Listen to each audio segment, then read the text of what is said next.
What is DISC? If I hear someone say it's a personality test, they're wrong, they're not certified, they don't know what they're talking about. It is a behavioral tool. It is all about our behavior, and our behavior is observable.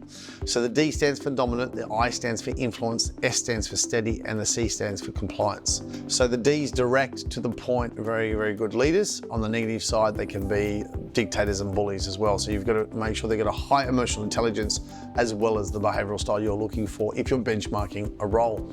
High I's, charismatic, influential. On the negative side can be messy and a bit bright, shiny objects and not looking at what they need to do and not great with follow through. High S's, probably 65 to 75% of the population. Loyal, trustworthy, love consistency. On the negative side, hate surprises, resistant to change, and again, really can dig in their heels and be stubborn when change does come. High C's, detail-orientated, great with a checklist, very good at keeping things like safety in check. On the negative, can be hard to please, can become a perfectionist, and even sometimes pessimistic as well.